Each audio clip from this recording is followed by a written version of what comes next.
Hey everyone, welcome back to the channel. Today it's time to mount our 72 crew cab to this 2015 F250 frame. So we're going to get the fitment right, make some cab mounts, so let's go get after it.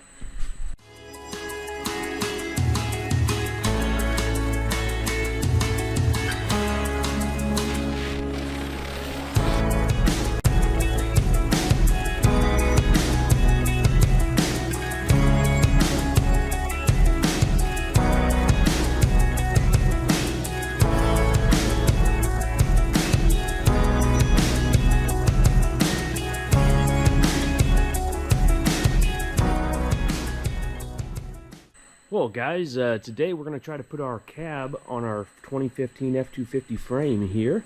Since the last episode we got done doing the rust repair on the cab.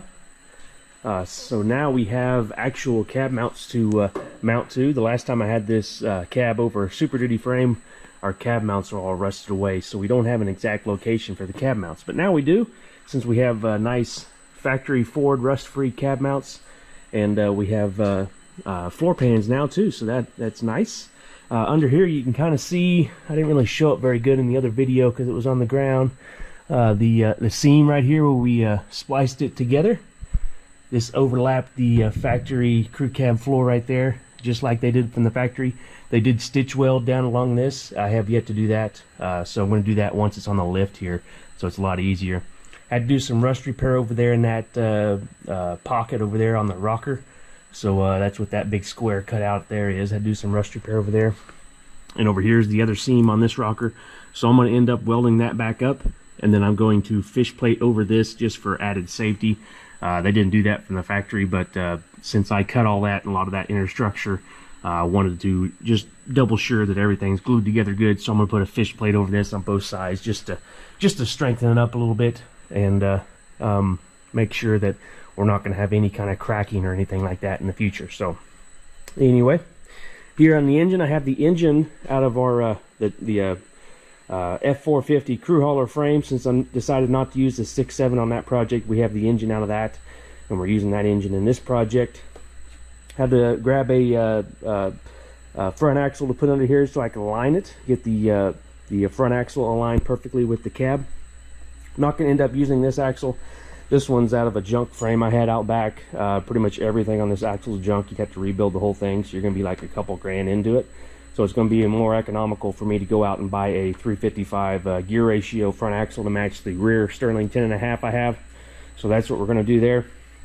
But for now, I'm just going to get the cab set down here, get everything oriented right, and make sure that everything's going to fit the way I think it is. These frames are made a little bit different than that cab and chassis frame I mocked it up with the first time. There's more dip in this where the crew cab or the cab and chassis frame comes up sooner. So I might have more room on this, but I want to make sure that everything else is the same, because these are 37-inch all the way back, where those cab and chassis narrow to 34-inch on the way back. But I'm going to get after all that, and I'm going to throw a bed on the back too to see how the bed aligns with the cab. So anyway, gonna get after that, and I'll show you guys when I get something made. Well guys, I got a little carried away. Everything was going together so great, I kind of forgot to pull the camera out, but I got it out now, so I guess that's what matters. Got the frame, all it is just on the lift and in place. I don't have any fab mounts made or anything like that. Same with the bed. It's just kind of sitting on there to get a general idea of what all I need to do. As far as the new frame fitting the cab, I think it fits perfect. There's the rear cab mounts are going to be fun. This is going to be 7 inches more forward because I'm going to trim 7 inches out of the center of the frame there.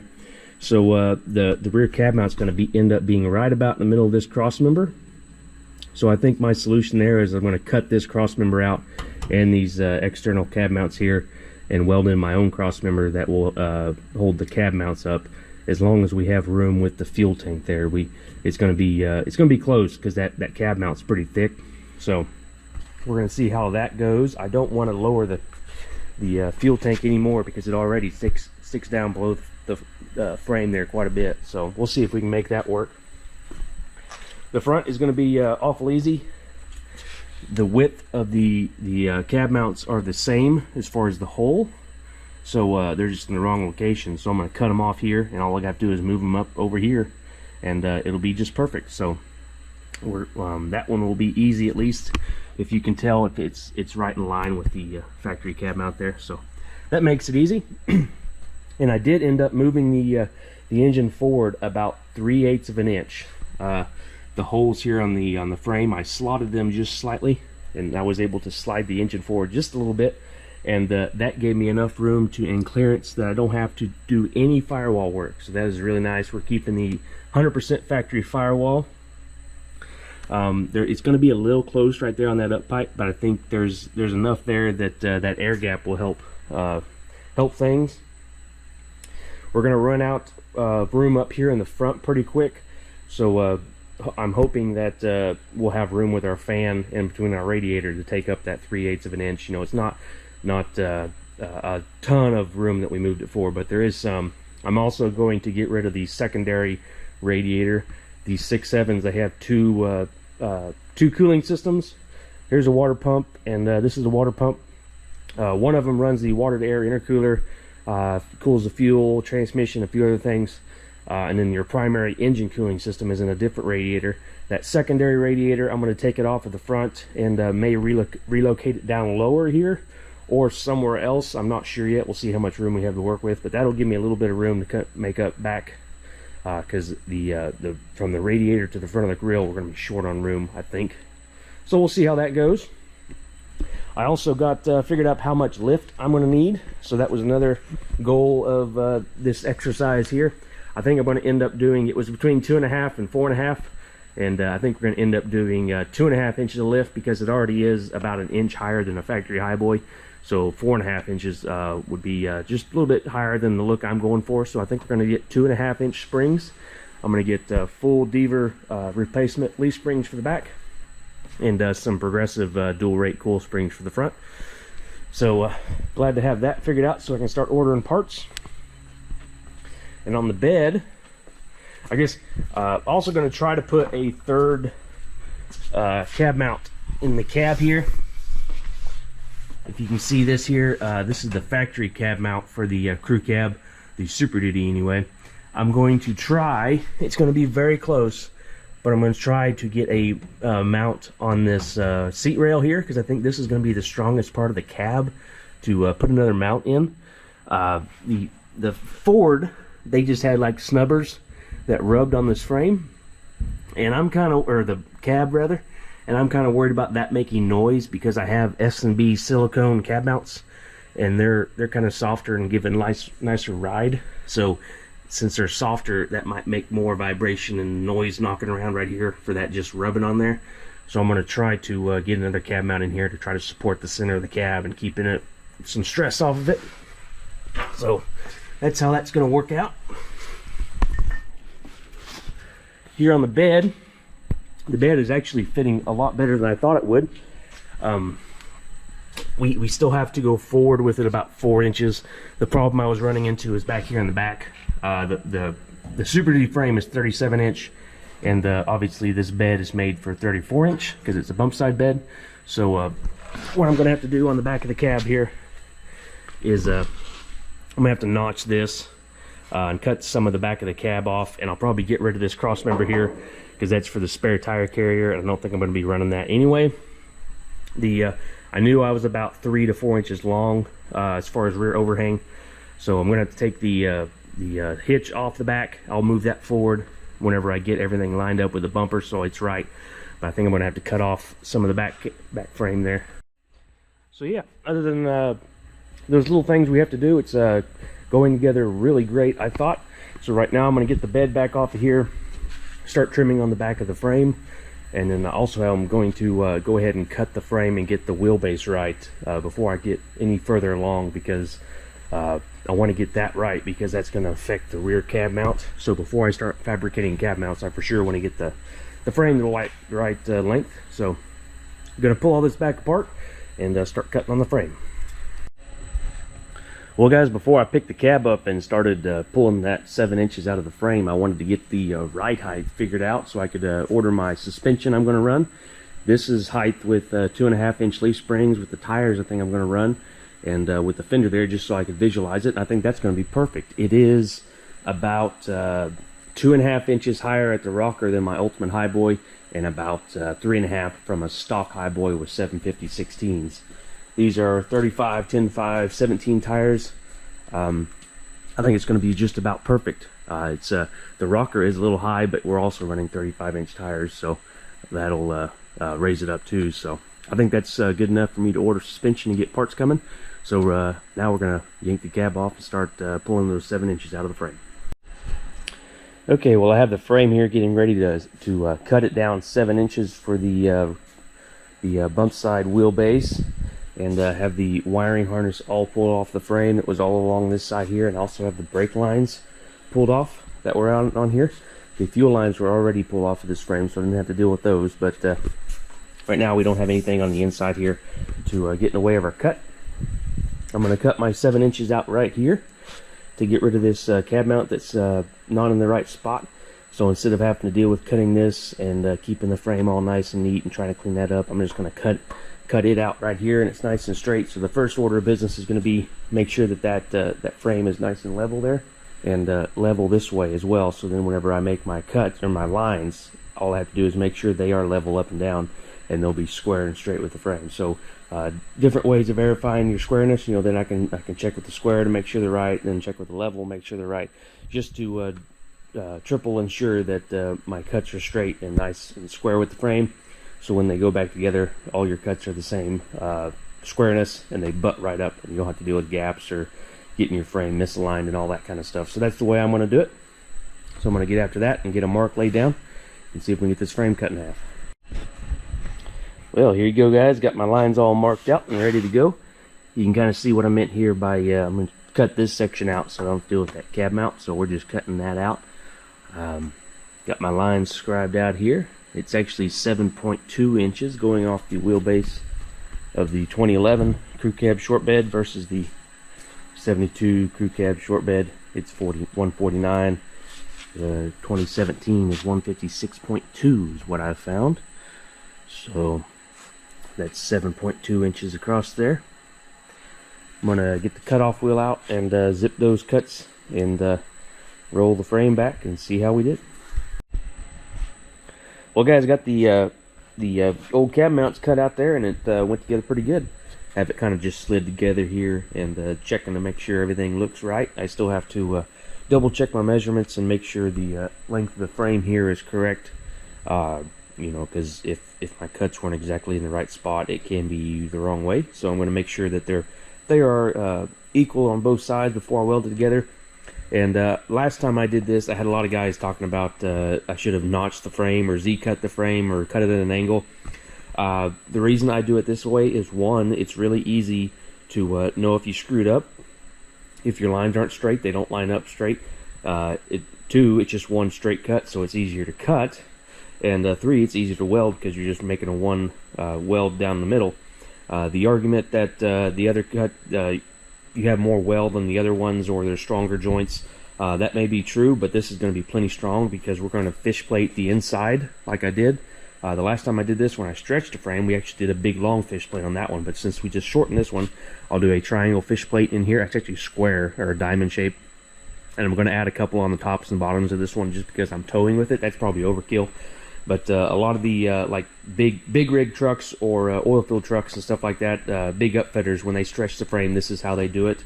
And they add fish plates in here. We actually have a big F600 four-wheel drive truck that's been stretched, and they did it just like this. So it'll be good enough for this truck, so don't worry about it. You can do them any way you want, so this is just the way I'm doing it. But for now, I am going to get this pulled back apart and clean up these frames and bevel it there so I can get a good weld on that. And we'll get it tacked together. Well, guys, I think I got everything cleaned up and ready to go and in the right spot.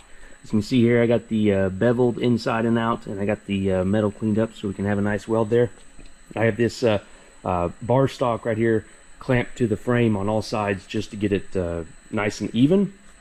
I also put my level across here. When I set this frame up, I made sure this was level. And then that way I can put my level across here and make sure we're level again, just to make sure everything's straight and where it should be. Also, I put a mark, I don't know if you can see it, a little mark there and there. That was 1 inch off of my original mark on this. So then I came in with my calipers and measured it there and measured it on the other side, and we're within thousandths of an inch. So I had to suck that one in just a little bit to get it correct, so that way we know, since that was that original mark, and I know the original mark was where we needed to go, where we needed to cut it. I measured off of that over here 1 inch, so then I know, as long as these two measurements are the same, you know, that's original off the original frame, so then I know we're identical side to side. So that's why I did that, and kind of goes along with the old shooting adage, aim small, miss small. If I'm aiming for 1/1000th of an inch here, you know, I'm not going to be off anything that is very critical with this as far as alignment goes. So since we're only like a few thousandths off, I'm going to burn it in and get it welded up and get this thing glued together.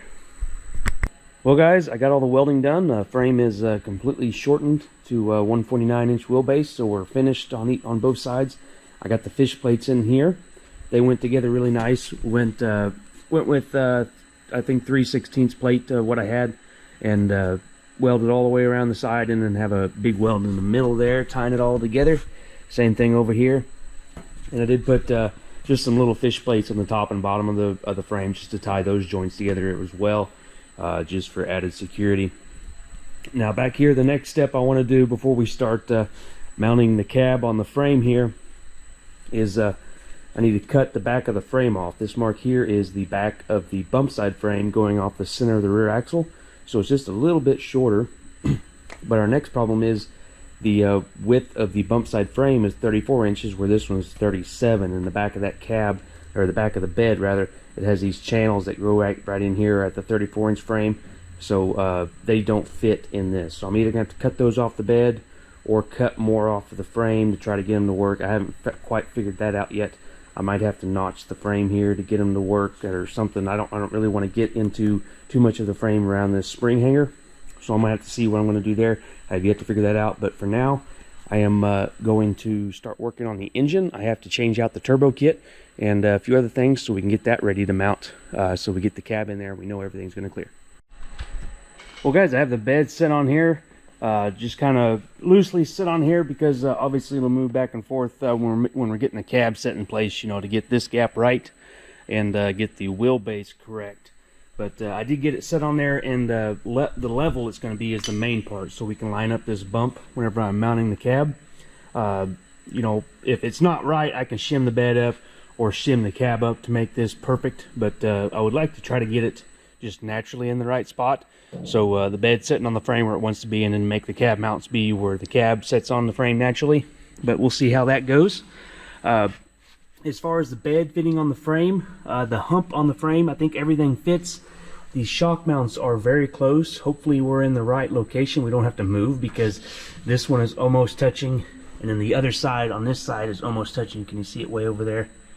It's almost touching this one. So if we have to move it back, forward or back in any way, we'll have to move one of these other one or the other cab mount, or clearance it on the rail. Not sure what I would do there. As far as the fitment goes, the front is sitting on the frame, but then on these there's a gap, so I'm going to have to make a spacer, which what I'm going to have to do is weld a, if you can, let me go under here.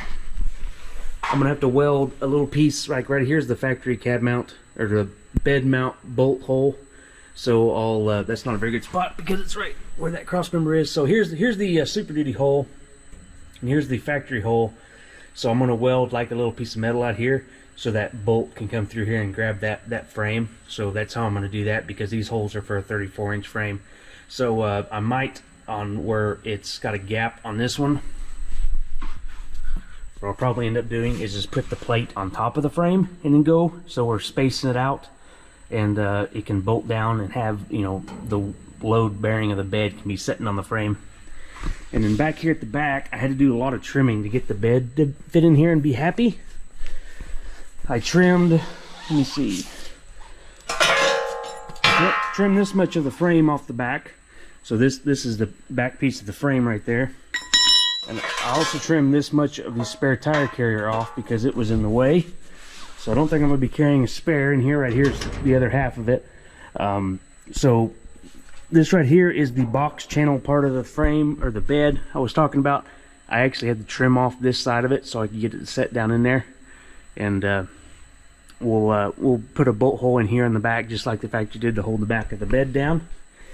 And I want to add a cross member back in here because the rear spring hanger is right here, and there's going to be a lot of weight on this part of the frame, and with no structure in between it here, the frame can bend back and forth and do what it wants to do. So I'll add a cross member back in here once I get it all figured out, to add strength to that spring hanger there. But for now, I'm done with the bed. I'm going to get our turbo kit mounted up in here, and once I get that done, we'll be able to start mocking up the cab on here for good. So I'm going to get tearing this thing down. A lot of this looks pretty intimidating if you've never been it before, but really I think 6.7s are pretty nice and easy to work on. You just have to be careful with all the plastic fittings and stuff, and make sure you don't break them, because they are kind of fragile on that aspect of it. But as far as getting the stuff, these are a lot easier, especially than the 6.4 Power Stroke. So we're going to get off yanking this turbo out of here and putting that 2015 style turbo in here, and I'll catch up with you guys after I get that done.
Wasn't too bad. Got the plastic intake, the upper intake off, and then the lower intake assembly off, and that reveals the turbo here. It's kind of hidden deep in the valley of the engine.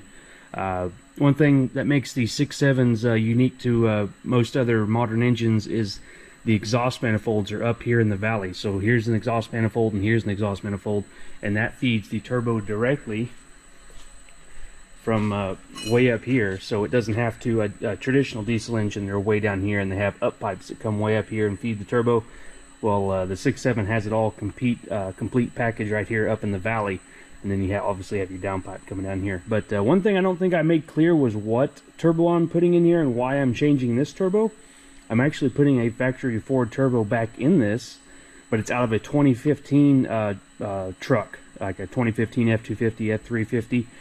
This turbo is actually a cabin chassis turbo, and they're different in several ways. This engine is out of a 2011, and a regular pickup truck would have a dual vane or a dual compressor wheel turbo. They would have a compressor wheel here and a compressor wheel here, and another compressor wheel behind that, and one exhaust housing, and there's a big intake horn that's up here. But anyway, this is a cabin chassis turbo. These engines were only rated at 300 horsepower, and these turbos are a lot smaller and a little bit less durable, and definitely make less power because they're smaller. And right here I actually have the Ford Performance Kit for the 2015 and up turbo, and that's this box right here. So there's my new turbo there. And the reason I'm installing this now is because those up pipes are different. We actually have to change out one of the manifolds. I don't remember which one it is. I need to look. Change out one of the manifolds, and the up pipes are different. So if those stick out slightly further or are different, you know, that's going to affect our cab mounting, because those up pipes are what is very close to contacting. So I want to put that on there just so I know if I have to clearance the firewall any with those new up pipes, I'll know it before the body leaves the paint. So gonna get after putting that new turbo on. You can kind of see the heart of the 6.7 right there, the CP4 injection pump. These are a known failure point on these engines. When these things fail, they send metal all through your injectors and your fuel rails here, and all the way back to your tank and your fuel cooler that's right here, and you have to change all of it. And it's like a if you had another shop do it, it's like a $8,000 to $10,000 job. I think even probably $12,000 now with the way things are. So that is one of the biggest scare factors of these modern engines, is a injection pump failure. But on these 6.7s, I actually have it on order. I'm going to install it while I'm doing this turbo kit. It's a disaster prevention kit, they call it. I got it from S&S Diesel. So it'll change out the valve here. This is kind of like the pressure regulator valve in the injection pump. And the crankcase of the injection pump is lubricated by fuel. It doesn't really make sense to me, but there's fuel in there. And when the crankcase goes bad in the pump, it sends metal through here. What it does is it keeps it from going into the injectors and sends it back to the tank, but there's a filter in line, and it catches all the debris. So if that injection pump goes bad, you just have to change the injection pump. Anyway, I'll talk more on that when I get it. It's kind of a neat piece, pretty simple item that could save you thousands of dollars. So if you have a 6.7, you might look into getting one. I'll show you more of that when I get it in. But for now, I'm just going to get this turbo swapped over, and we'll see how it fits in there.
Well, here we go. Got the turbo all installed and the up pipes and everything in place. I went ahead and put the upper intake manifold on just to cover up the intake manifold holes. You don't want anything falling down in there, and to check clearances and everything. I didn't put the lower intake assembly on because I still have to put that disaster prevention kit on, so I'll be taking this back off once that comes in. But for now, I think we're going to pick the cab up and get the frame rolled underneath it and start mounting. These up pipes here are what I was wanting to get installed to check for clearances with the firewall. So it looks like everything's going to be pretty close to the same, if not even better than before. So that's all good. So once I get this thing rolled under there, and we'll get a chance to see how it fits. I also have the factory cab mount perches on the frame cut off. So you know, these just went like that. So I have them cut off. I think they're going to end up somewhere about right here. They're the same distance away from the frame for the cab mounts on the cab over here, so that's good. So I think I can just figure out where they need to go and then weld them in place. So once I get it up there, we'll kind of get a better idea of how that's all going to go together. So for now, I'm going to pick that cab up and roll this frame over there.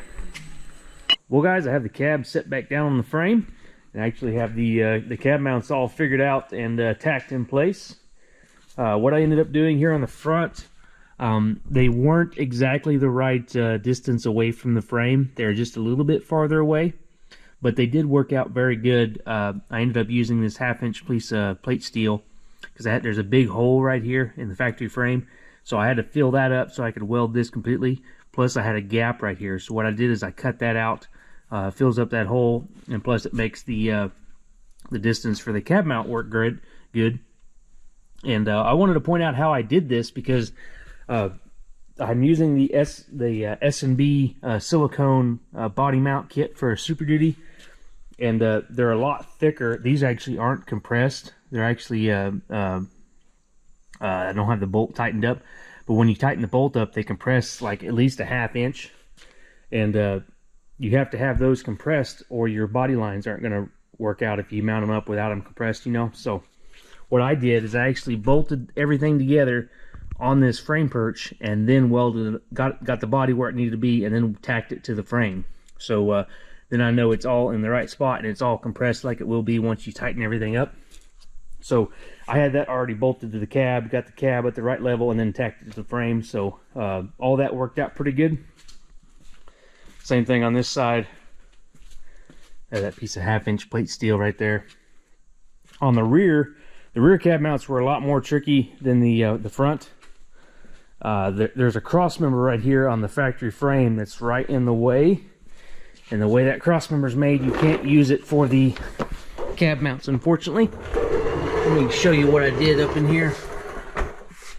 Okay, here's the cross member I was talking about, and what I ended up doing is these are the outboard cab mounts for the Super Duty that I cut off.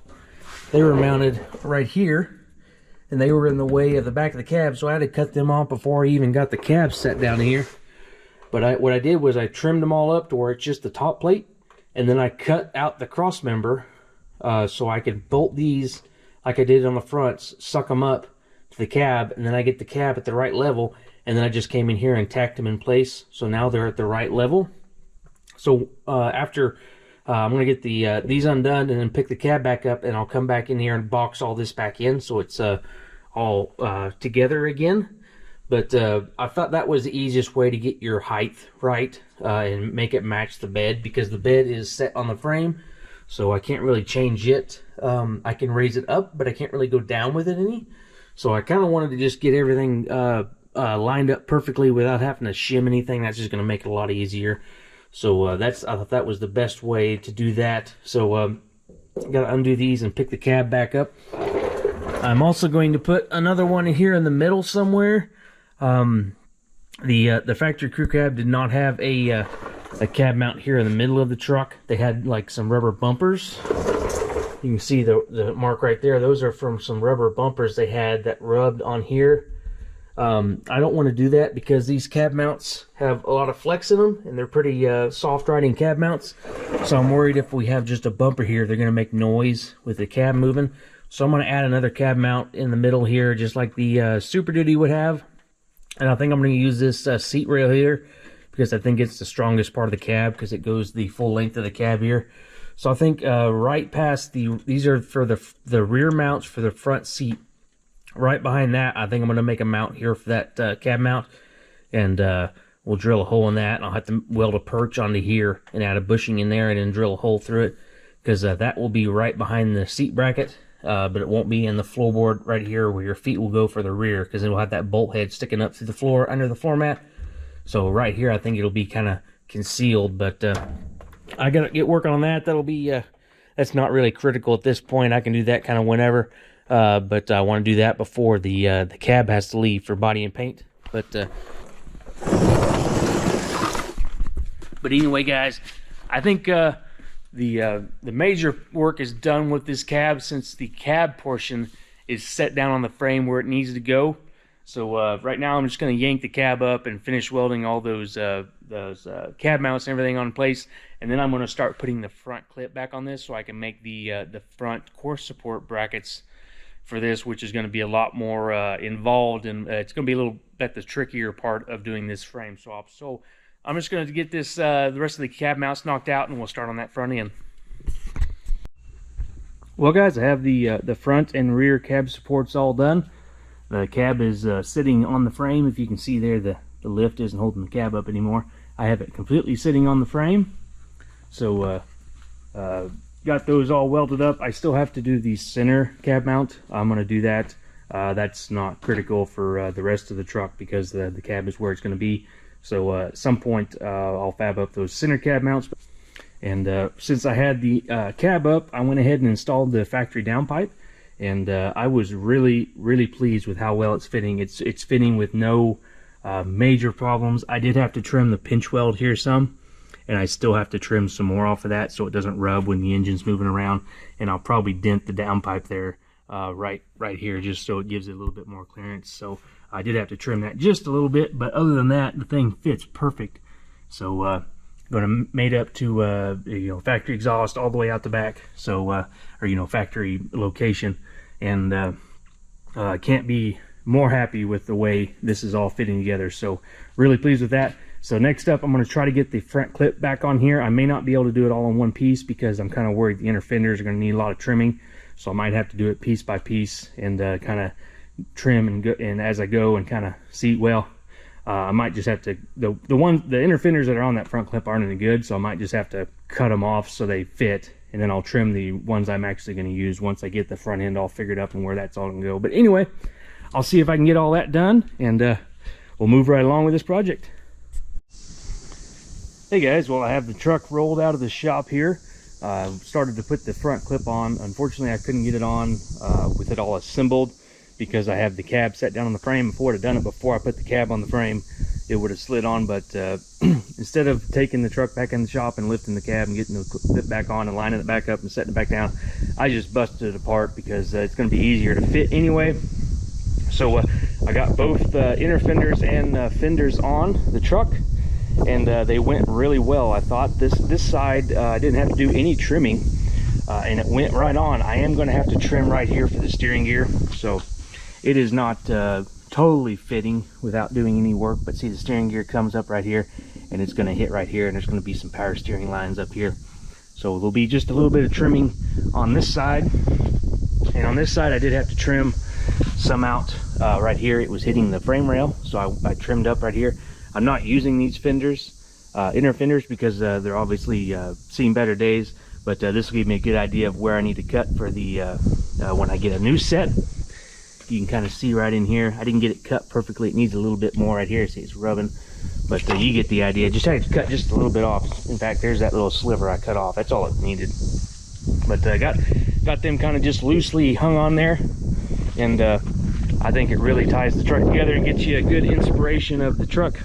Sorry, it's a little windy out here. I hope that doesn't ruin the audio, but nice to always have a project you've been working on, roll it out of the shop and get to stand back and look at it for the first time. It really really pumps me up anyway on a project and gets me going even faster than I already am. But for now, I think I'm going to get it back in the shop. Well, I got it out of the shop here with the forklift in the front. I'm going to pick it up, and I have my 2.5-inch Icon progressive rate coil springs. We're going to change out these gas coil springs that are making it sit a little bit lower, just so I get the ride height and everything right. So I'm going to do that. Then I'll push it back in the shop, and I'll start mounting the front end, the front clip, or the grill, I guess, and the core support. That is my goal for now. So we're going to get this thing rolled back in the shop and see how well this grill is going to fit in our space we have here. Well guys, I have the truck back in the shop, and I installed my 2.5-inch lift coil springs, and I also have the tires I'm thinking about running installed on at least one wheel, so I can get an idea how the stance is going to be. That is a 35 10.5 17, so it's a pretty tall skinny tire for a radial, and I think I'm pretty pleased with how it's setting. It is a little bit high right here, just for everyday getting in and out of it. Probably have to run some sort of running board or a step or something, because that's going to get pretty old getting in and out of that. That's 27 inches from the rocker to the floor, and the truck is actually going to come down about an inch. A Super Duty would be down 1.5 inches compared to a Super Duty with these 2.5-inch springs on it. So I don't think this one's going to be as heavy as a Super Duty, so it might come down maybe 1 inch. It is still just a little bit high, but I think that's pretty good. You know, that tire fills the wheel well, and it is a very tall, skinny tire. So you can see how skinny that is. You know, a more modern 35-inch radial is going to be like 12.5 wide, or some of them even 13.5 wide. This is only a 10.5 wide tire, and I think I like the skinny look a lot better for one of these trucks. Now, the tire being tucked up under, I haven't really got that sorted out yet, because I don't have an adjustable track bar. This right here, I'm going to put an adjustable track bar in it so I can center the axle, because since it's lifted up, that track bar, the way the arch is and the way the movement is, it moves the axle over. So the axle is not centered, it's actually shoved over that way. See, this tire is tucked up way under the fender, and this one's sticking out just slightly. So I don't know, I think we're going to be fine on the tuck, and once I get that centered, actually running some different wheels. I got 3 of those in, 3 of the 4. Some Method double standard wheels here. See if I can show them to you. So there's the wheels I'm going to run.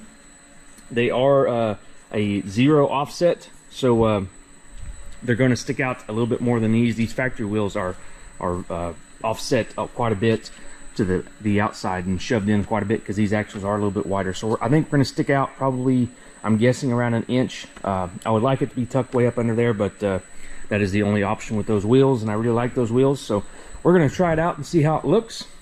But for now, I think we're going to call it good on this episode, because this up here is going to be a lot of tedious work, and we'll just make another episode out of that. This front, finishing out the front end, and we'll see that on the next episode on this truck. So trying to keep these videos to a reasonable length so you guys will watch them and don't get bored. And thanks for watching, guys. I hope you guys are enjoying this project as much as I am. I'm making killer progress on it just because I'm so motivated to finish it. And hopefully the paint and body doesn't take it too long, and we get in paint and body gel, as I call it, with a lot of my projects we're waiting on. But hopefully, I'm hoping I can get this one knocked out pretty quick, and we'll have a finished truck maybe before the end of the year. I might be a little optimistic on the timeline there, but hopefully we can have something where we can drive it around at least. But anyway, guys, thanks for watching. Hit the subscribe button so you can see more of this project. Hit the like button if you like this truck. I'll see you guys on the next one. Thanks for watching, guys.